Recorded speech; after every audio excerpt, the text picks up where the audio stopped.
Once again, I do have to apologize for basically not a full gameplay of Tactical Nuke Sauce. Lately, I just haven't been recording that much gameplay-wise. I've just been relaxing because I actually just got a brand new PC. I'm very excited about it. Thank you guys so much for all the support. I wanted to get this PC because, one, it will improve the quality of gameplay that I can get for this channel, the quality of the actual, the visuals, how the game looks for you guys on YouTube, and also my performance won't drop while I'm recording in high quality. So I decided to hop on that move, pick up a new PC that will hopefully provide you guys better clips in the near future, but I haven't hooked it up yet. I want to rearrange my room really quick, my recording room, before I go ahead and get that PC up and running, so just give me a little time with that. But I haven't been recording because of that main reason, because I'm waiting until I get my new PC to record. But once I started streaking up, I felt it. I'm like, this is the one. This has to be the one, You know how you get those feelings where you're just like, you're streaking up, you're going ham, and it's like, you know what? This got to be the nuke. This got to be the nuke. These guys are so newbie. They're so mindless that the nuke is coming. And that's the exact situation I'm in right here. So I hope you guys enjoy the gameplay. It's some really saucy stuff. But let's get into the commentary. Now today I just want to discuss with you guys the top 5 things on my personal list that I think every single Call of Duty game needs in order to be successful. Now, before we hop into this, I just want you guys to go down into the comment section and leave your top 5 things that you guys think would make any Call of Duty game good. It doesn't matter what it is, whether it's the weapons, the camos, the gameplay. It doesn't matter what your opinion is. I need the top 5 things that you think a Call of Duty game needs to be outstanding. But my list is pretty straightforward because Call of Duty is Call of Duty, and I think these key factors will really make or break a video game. First off is the streaks, and this is something that Call of Duty Modern Warfare actually does pretty nice, I'm not going to lie. Streaks will make or break a video game. That's just how it goes. If you don't have good streaks in your video game, if the streaks are boring and they're not fun and they're not rewarding for using, you just worked your butt off to get that streak and it's not going to get you any kills, this is going to be boring and you're not going to enjoy the game.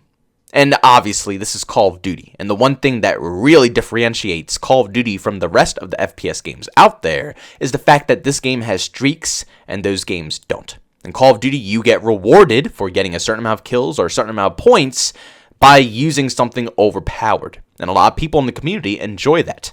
But when you work your butt off and you get, let's say, 10 plus kills, and the streak that you earned for those 10 kills isn't worth it and it doesn't get you any kills, that's not rewarding.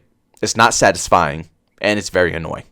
So streaks are a must-have thing in Call of Duty games, and if the streaks are awful, that will instantly ruin your game if you don't have anything fun. But at least in Call of Duty Modern Warfare, the streaks are fun. I enjoy the chopper gunner. I enjoy the AC-130. The advanced UAV, it's great to have it back. The jug suit's weak, but the VTOL's awesome. The white phosphorus gets so many kills, even though it's very annoying when you can't see anything, but it gets you tons of kills in ground war. If you put it in the right spot, you can get like 8+ kills with white phosphorus.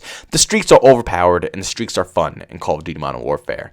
So that's a good thing that it has. The second thing on my list is going to be a little bit debatable. I don't think a lot of people are going to agree with me on this one, but me personally, I think it's must needed in every single Call of Duty game, and that is the stims. Now, in Call of Duty Modern Warfare, you do have an option to run stims, but it's not like Black Ops 4 where everybody had it. This is the option as a tactical. You can replace your stun grenade or your smoke grenade, flashes, and you can replace that with a stim shot. Very useful. Honestly, once you start using stims and you learn how they work in Call of Duty Modern Warfare, it's almost near impossible to move back to not using stims. Me personally, I think stims should just be required in every Call of Duty game. Not used as a tactical like it is in Modern Warfare, but they should just be mandatory. Everybody should have to stim in order to heal up their health. Now, like I said, a lot of people probably won't enjoy this. They probably think it's stupid. But to me personally, from a running gunner's perspective, it allows me to be more aggressive. I can get into gunfights a lot quicker. And when I get pinched and I get gunned down into a corner, I can quickly heal, get my health back, and I can still engage and still stand a chance. Basically, stims are just a running gunner's dream come true, basically. They just allow you to be more aggressive. And for my playstyle, I like being aggressive in a lot of the video games I play, so stims are just must-have for me. Next up is pretty big as well, because this actually was very awful with Call of Duty World War II when they decided not to do this. But a limited sprint is something that needs to be added in every Call of Duty game going forward as well. You guys saw how the community reacted when Call of Duty World War II introduced no unlimited sprint. Everybody was about to have a heart attack. Now, for me personally, I could kind of get used to it because, as you guys know, I play games like Modern Warfare 2, Modern Warfare 3, Call of Duty 4, World at War. All those games don't have a limited sprint. It's a certain amount of time that you can sprint for unless you have Marathon Pro. But other than that, you don't have, unlimited sprint. But just like the stims, a limited sprint allows you to be more aggressive, allows you to get out certain situations that usually you wouldn't be able to get out of if you run out of a sprint. And it's just more convenient. Like, come on now. You are a soldier. An elite soldier, to be exact, in Call of Duty, and your characters can't sprint longer than 5 seconds? Back then it just didn't really make too much sense. So, logically, every single Call of Duty game, you should be able to sprint as long as you possibly can. I think you should give that to the users. I don't think that, Treyarch or Infinity Ward should control how long you can run. I mean, in Modern Warfare, they're already controlling us by not allowing us to run and gun in this game and forcing a camping agenda. God forbid if they took out unlimited sprint, they're just forcing an even more campy agenda. So I think that they should just give it to the people, allow them to run as long as they can. And like I always say in my videos, running constantly is not the best thing. You're going to die a lot if you run constantly. There are definitely times where you should stop. You should hold an angle. You should pluck a couple of kills. There's times where you should stop running. But I don't want to be controlled when I can and when I cannot run. You know what I'm saying? I want to be able to do that on my own time when I want to, and then I'll stop running when I want to. Number 4 on my list is map design. Now, this is crucial, not just with Call of Duty, but for every single video game out there that revolves around FPS games, third-person shooter games. If it's a competitive shooter, map design is massive. It plays a massive role if the video game is going to play good or if it's not going to play good.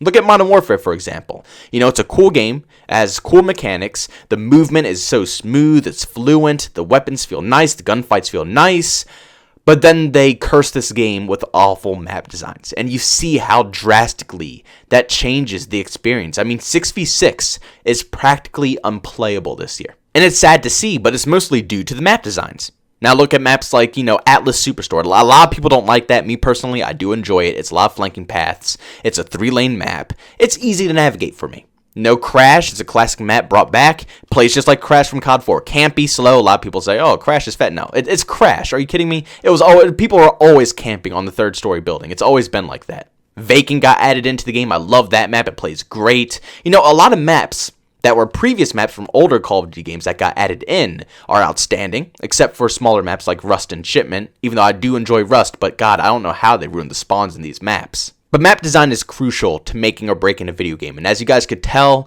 map design was very awful this year in Modern Warfare, which brought us very slow, campy playstyles. So map design is crucial for any Call of Duty game. And the very last thing that I have written down here is good weapon balance. Now, I know this is kind of weak of a topic to discuss, and you guys could probably think of a lot of better things that should be in a Call of Duty game. But this is crucial in my personal opinion. Weapon balance is very important because you don't want the snipers to be too OP that they completely outgun ARs and SMGs. You don't want one AR to outgun every other AR in the game. You don't want one SMG to outgun every gun in the game. You need to make it so it's a balance. So every gun is viable in your video game.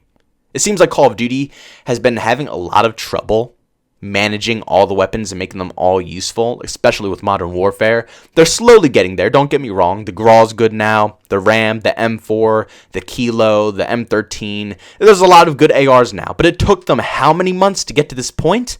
You see what I'm saying? The game started off with awful weapon balance. I don't know how it got that way, but you need to make sure all the weapons are viable. You need to make sure all the weapons are fun. Like a game like Call of Duty 4 or Call of Duty World at War, I can use any one of those guns, and even though I can't go beast mode with some of those weapons, I can still have an enjoyable experience. But some guns in this game, like Modern Warfare, the Odin, it's a strong hitting gun, but God, it sucks. It absolutely sucks. It hits hard. It's fun to use. But if you're going up against an M13, an M4, a Grau, a Ram, you're getting outgunned. It doesn't matter how good of a player you are getting outgunned. That's just the end of the story. And when you do that, you eliminate the gun. It's no longer viable. Nobody wants to use it. And now the gun is useless now. Nobody's going to want to touch it. You see what I'm saying? So you have to make every weapon decent. At least decent, if not OP. And if you do that, everybody will use all different type of weapons, and you won't see everybody maining an M4 or everybody maining an MP5 because other guns are better than M4 and other guns are better than the MP5, which adds variety into lobbies and into your deaths, and it won't drive you personally insane by getting shot in the face by an M4 10 times straight. But guys, that's all for my list. I know I probably forgot a lot of important factors, but I'm sure you guys know of them. If you do, make sure you leave a comment down below on what you think makes a perfect Call of Duty game. If you enjoyed today's video, don't forget to leave a like. If you hated, go always dislike it. If you're brand new and enjoyed what you saw, don't forget to subscribe and hit that bell notification button. Also, if you just want to chat with me, you can follow me over on Twitter at JbowenDaMan. And also, if you just want to catch me live streaming, I do that over on Twitch at JbowenDaMan. Thank you guys so much for checking out this video, and I'll see you on the next one. Peace out.